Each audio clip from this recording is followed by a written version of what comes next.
Hello, warriors. Welcome to the U movement. I am B.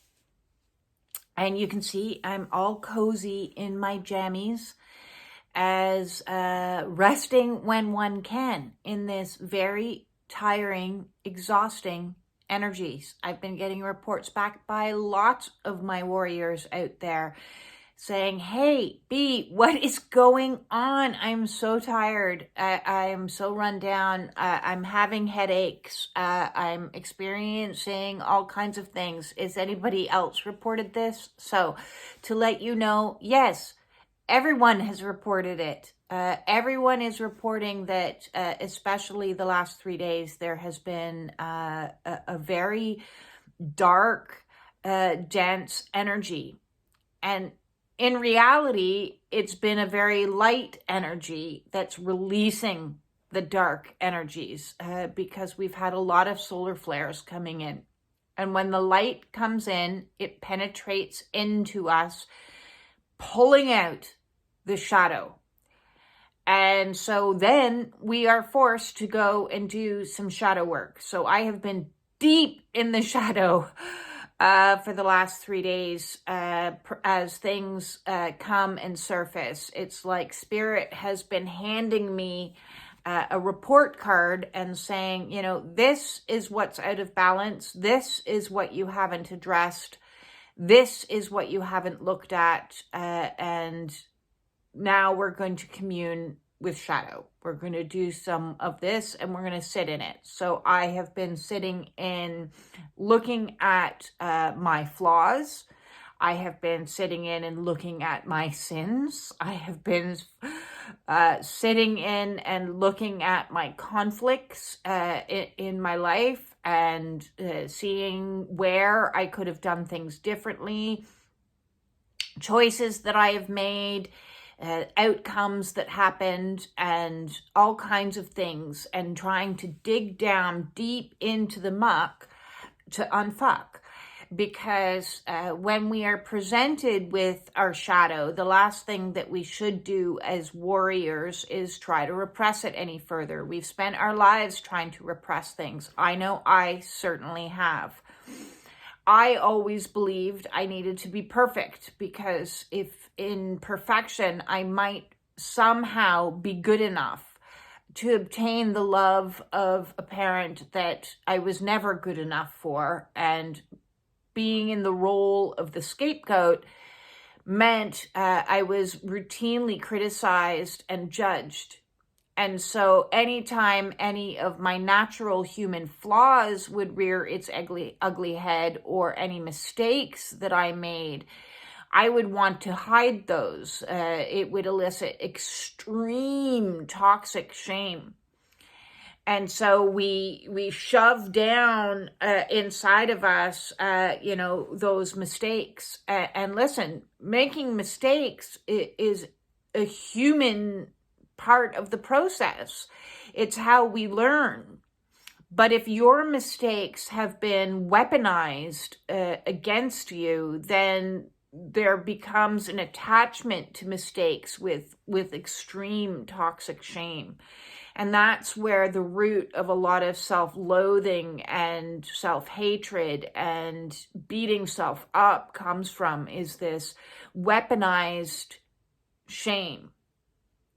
And I wanted to take ownership and take stock of things. And listen, I'm not a perfect person. I'm far from it. I have been called deeply flawed.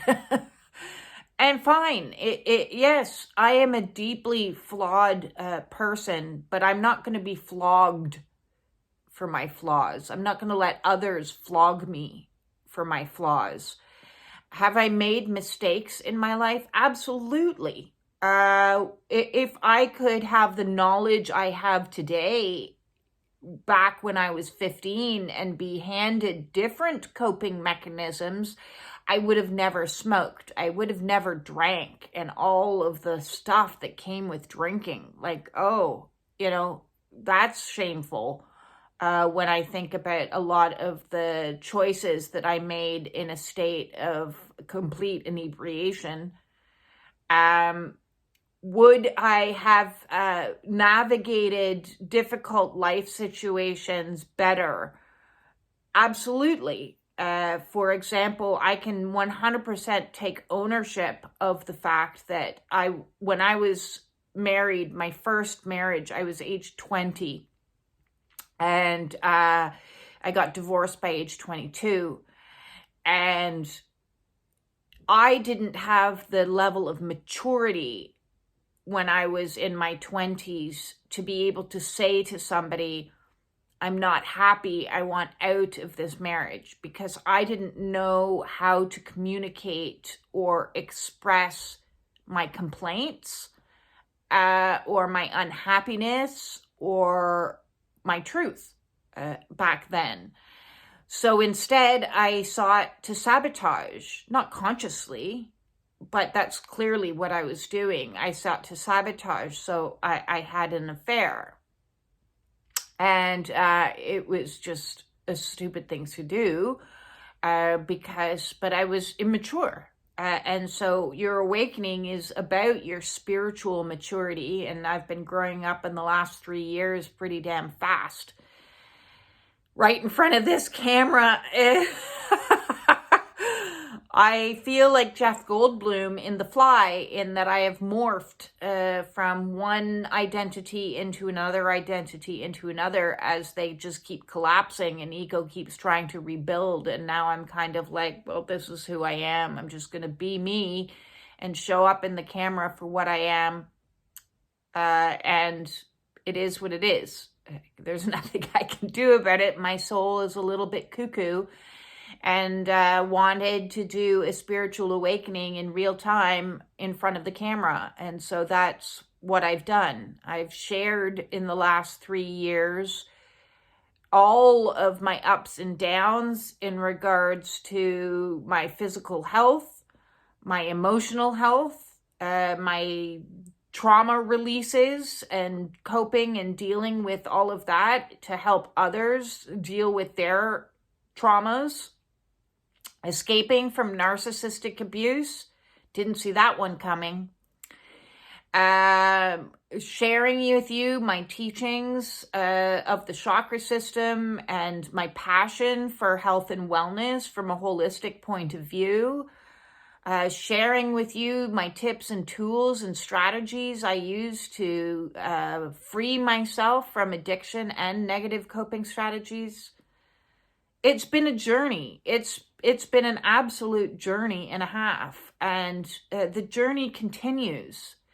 More and more through this process that I have been on, I've wanted to show people in real time what it is to be human, what that entails in regards to,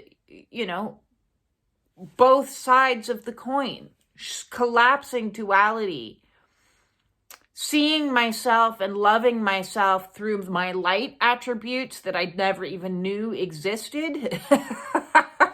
I hated myself. I absolutely hated myself. I, as I said, I was trying so desperately to wear a mask of perfection in the world, and learning to love the fuck out of myself has been, numero uno mission right after Save Myself. And that means embracing the shadow and seeing the negative, I'm going to put that in air quotes, negative attributes about self, and facing those demons within, my jealousy, my greed, my, at times, sloth-like energy. We all have shadow, and we all are flawed. And I make actions and make decisions sometimes from a place of trigger. And I'm human too. I am human. I am a human that has had horrific life experiences, and I do the best that I can with what I've been given, fumbling along life, sometimes not making good choices. And what has hurt me along the path is when I fumble, or when I fall, or when it is to be criticized and judged for those. Because trust me, I criticize myself and judge myself far more than most others could possibly imagine. The inner critic is one of our harshest adversaries that we need to overcome. And I've been working exceptionally hard at trying to reprogram that very critical inner critic. Because when you're raised by a narcissist, that becomes the voice in your head, is that parental voice of disapproval, of shame, of guilt, of all those types of energies. So going into the muck to unfuck means facing our shadows, and it's unpleasant work. And sometimes you just need to sit in the burn of it and hold space for yourself and say, it's okay. It's okay to feel. And I did a video yesterday on the war of feeling. If you didn't watch that one, check it out. It's okay to have made mistakes. And somebody tried to reframe that like I shouldn't use the word mistake. And I'm going to own the word mistake with pride, because mistakes are an opportunity for learning and growth. And one thing I have always done in my life is when making a mistake, or after making a mistake, is to sit in reflection of that and how it panned out for me. Now, when I had that affair, I knew I hurt my first husband, and he was a relatively good man. And, you know, we were young and foolish and way too young to get married, but I hurt him, and hurting somebody hurt me. And so I sat with that, and I apologized many times over through the years, so much so that he said, "Can you please stop apologizing?" Because I've been apologizing for 30 years for that. And in the last few years, he was like, "Okay, I got it. You're good. It's fine." And I was like, well, you know, it bothered me that I hurt you, and it bothered me so much that I never, ever did that again. I never, ever did that again. And I atoned for it, and I learned from it. I learned a very valuable lesson of what not to do. And so I chose never to do that again. And so I was tested, because I feel like we get tested when we make a mistake. The same scenario or similar scenarios will present many times over in our lives to make sure we really got the lesson. And so I was tested in my most recent marriage with this whole twin flame phenomenon situation, because here I'm married and I meet somebody that makes my heart explode. And under no circumstances would have repeated the same mistake that I had made 30 years earlier. I was like, no, I'm not going to do that. Absolutely not going to do that. Even though, you know, the temptation was extreme. So I am so blessed for that experience. The making of mistakes and everything to it, if it hadn't have happened the way it was, I wouldn't have made the choices that I made today. And I made those choices based on, I recognize I have feelings for somebody else, and I'm in a marriage. Oh, ding, ding. I remember this is what I'm not supposed to do. So what am I supposed to do? I'm supposed to use my words. And so that I asked for a divorce, and I'm coming up to just 3 years ago is when I blurted out, I want a divorce. And I'm so grateful. I am so grateful for that experience that happened 30 years ago in the mistake that I made, so that I could make a different choice, which was to recognize that when you want out of something, you don't need to sabotage. What you can do is use words. Did that turn into a shit show? It sure did. But I'm so grateful for that catalyst moment that triggered not only that, but so many other healings along the path. And it didn't end the way, the fairy tale that I had scripted in my head, that, you know, maybe if I leave, it will all work out wonderfully. It didn't work out like that, but that's okay. That wasn't what it was meant for. It was meant to free me from a lot of things. And I'm so incredibly grateful for it.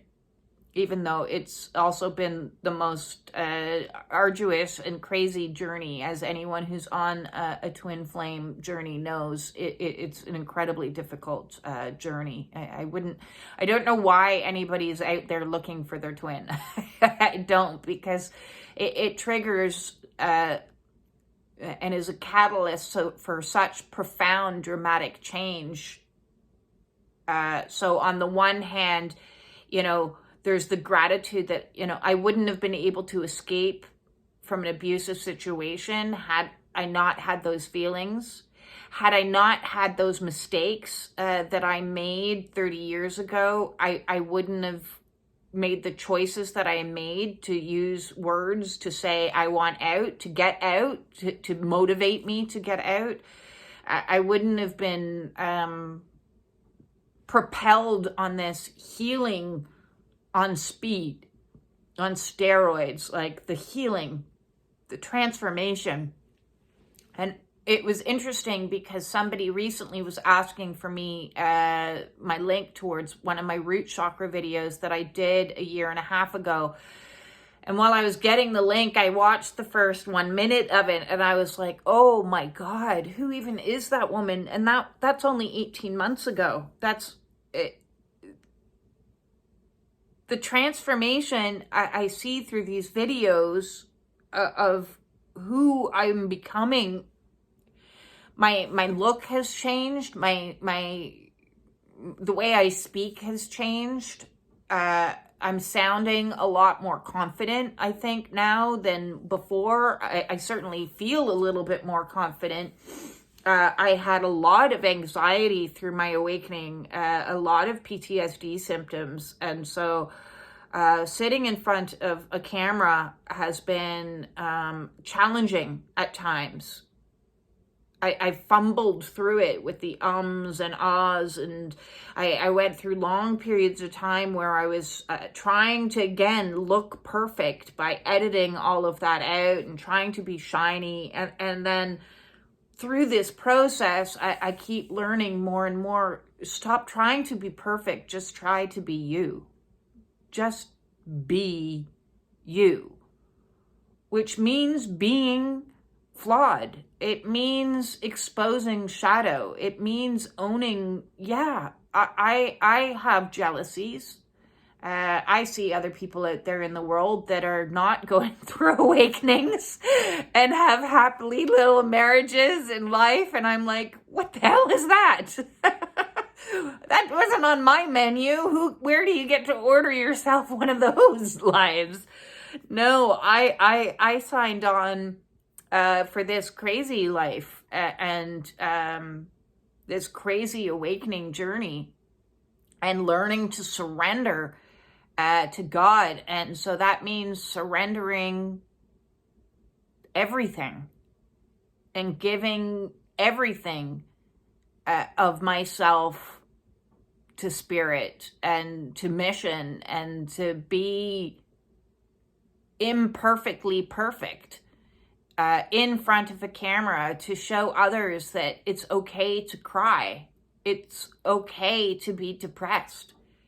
Depression is a normal human reaction to being abused or to trauma. It's okay to have anxiety. It's okay to be flawed. It's okay to have made mistakes and not always show up in the world in your best way. It's okay to take ownership of those flaws. It's okay to fumble through difficult, conflicted situations and not always handle it perfectly. It's okay to mess up. It is okay. You know, I am human. Others are human. As somebody pointed out to me today, it's like we're all on a highway, and sometimes we go our own separate directions. That doesn't mean that anybody's at fault, or it doesn't mean that one needs to be a victim in the situation. It just means that we come in, we learn, and we go and take our own exits at different times. And I'm on this highway with you. I am not better than you. I am not the teacher. I do teach, but I am also the student. Duality is collapsing for me left and right. I am the saint, but I am also a sinner. I am the victim. I am also a perpetrator. You know, I have done things, I'm sure, that have upset other people in my life. And I am fabulous. I am flawed.